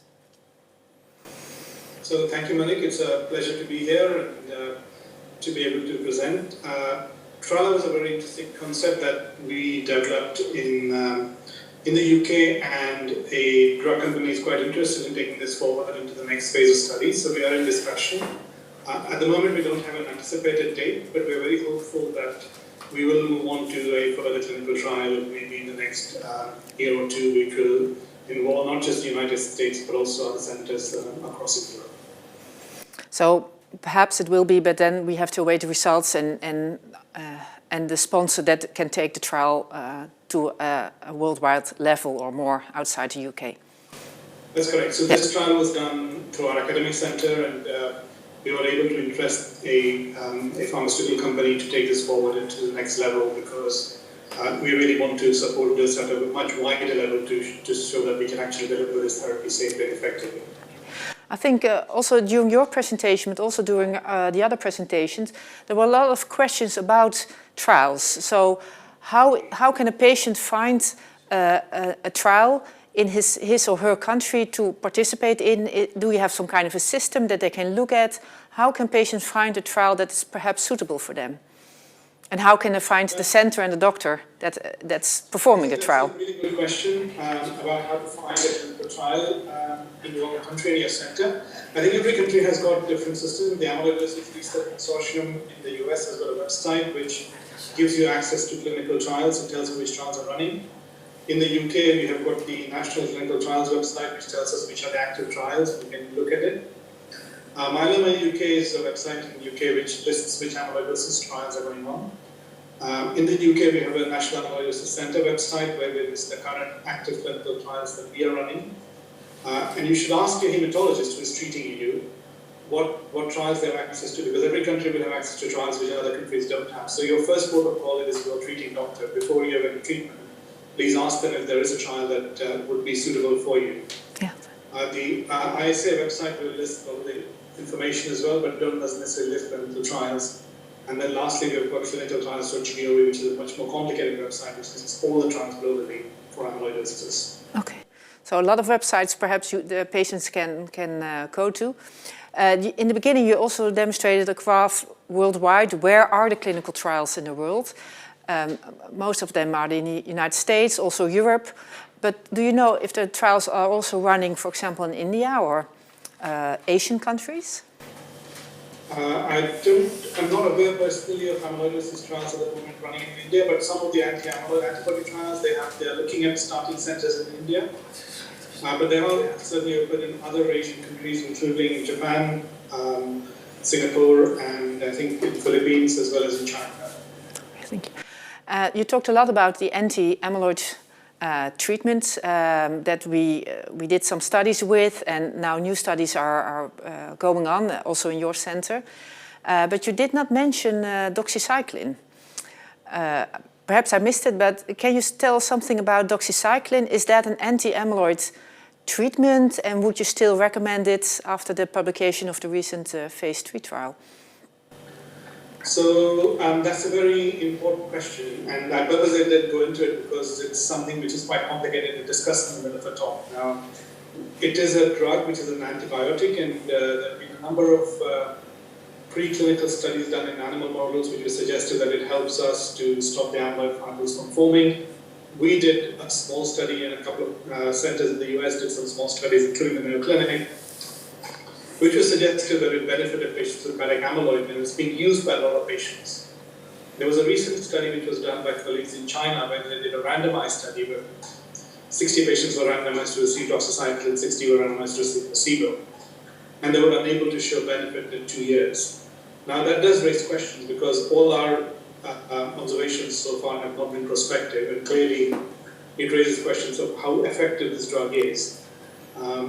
We still use it because we think there may be some benefit in patients with advanced hepatic amyloidosis, although not in the very advanced ones.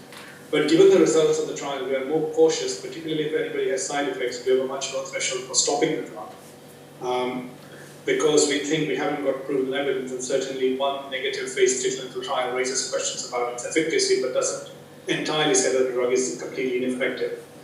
We've never been able to prove why it works, whether it's because of its antibiotic effect, whether it's anti-amyloid properties, but it actually helps to disrupt the fibrils. And we still use it at least for the first 3 months and, if possible, for the first 6 months. But if there are side effects, I would certainly urge you not to persist with it too much because we don't have robust evidence backing its use in amyloidosis. And what are common side effects of this antibiotic? The two common side effects is nausea, and the second common side effect is sensitizing the skin to sunlight, so getting a quick sunburn or skin sun rash. And certainly that limits its use in very sunny places. So UK is one of the few countries which is cloudy all the time, so we can use doxycycline. Okay. Another question is, sometimes my patients ask, is that there's another disease, it's called Alzheimer, in which there are amyloid deposits in your brain, which causes the dementia signs. And in that field, there's a lot of new developments going on and treatments going on. Is that something that you can translate to anti-amyloid treatment in with systemic AL amyloidosis, or is that something completely different? So the amyloid protein in Alzheimer's disease is completely different from amyloid protein in AL, as indeed the amyloid protein in every other kind of amyloidosis. So some of the studies which are going on in Alzheimer's give us hope that we'll have something very similar in AL, and I think it's vice versa, the anti-amyloid antibody studies in AL give hope to Alzheimer's amyloid. But the antibodies which work for Alzheimer's will not work for AL amyloid directly because the binding is to very specific amyloid fibers. If we come up with an antibody which binds to every kind of amyloid fiber, which we haven't got yet, but we hope we might get one, then it may be something that could be used across different diseases. But at the moment, the drugs are individual and very specific. Okay, thank you. There are some more questions from the listeners. One of them is about diagnostics. Why are amyloid deposits so difficult to see using traditional imaging methods? Must amyloid deposits indications always involve a biopsy-like invasive procedure, or perhaps, I know you have some different methods in your center. So why is it so difficult to see, and why do you need a biopsy?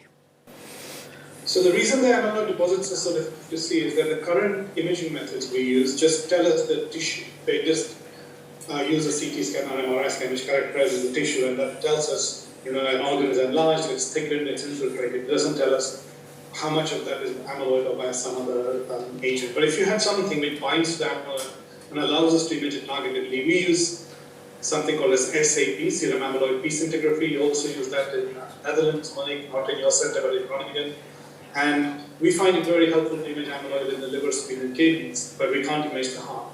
But there are newer agents which can directly image amyloid in the heart, and we hope there will be other agents which certainly have been reported in abstract form in trials which image amyloid in the liver, spleen in the United States from a company called Atralis, and we hope that we will see agents which can image amyloid deposits more specifically and reduce the need for biopsies in various tissues.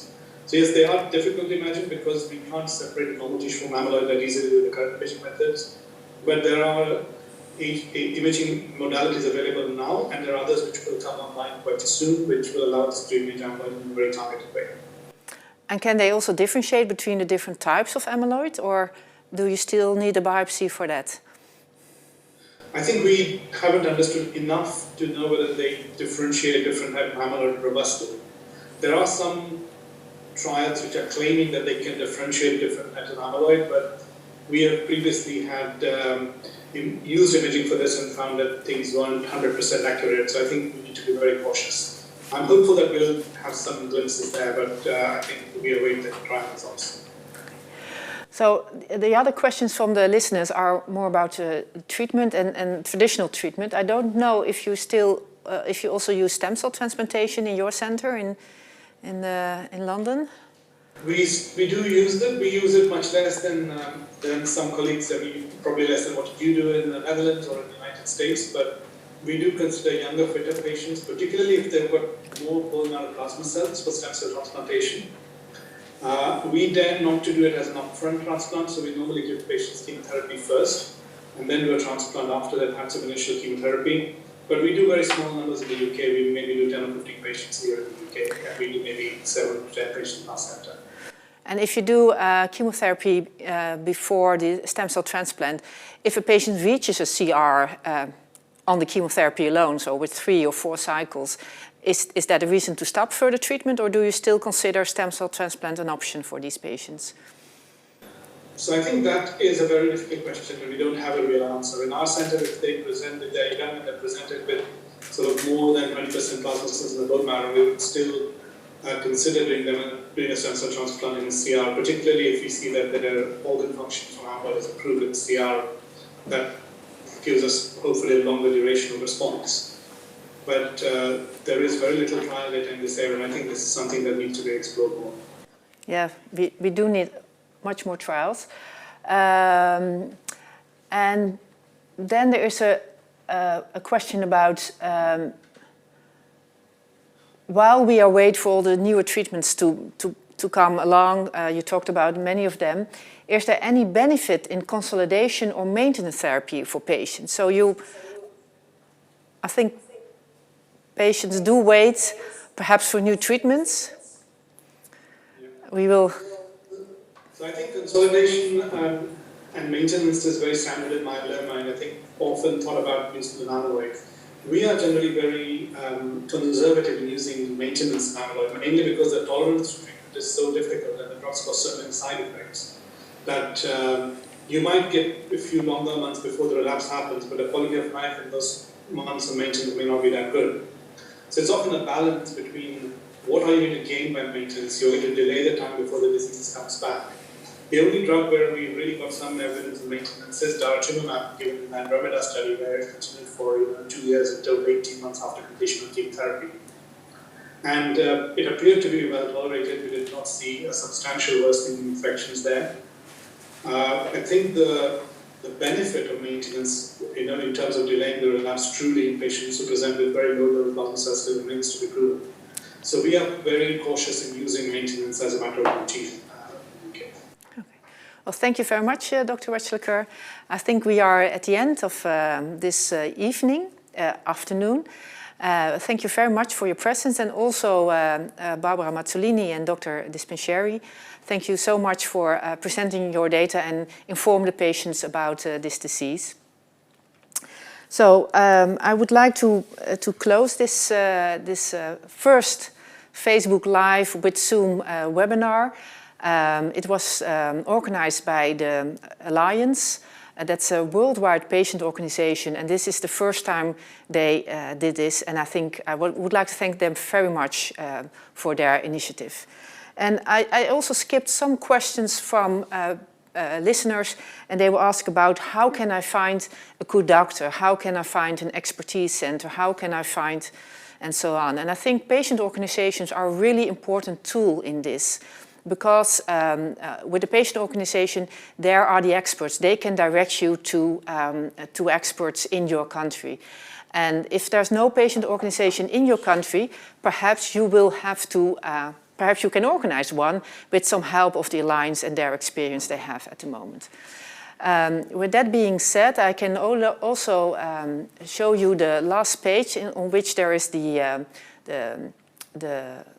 internet website of World Amyloidosis Day. And on this website you can also see a contact information where you can see all the known patient organizations that participated in this webinar, including the Dutch one, who is right behind me.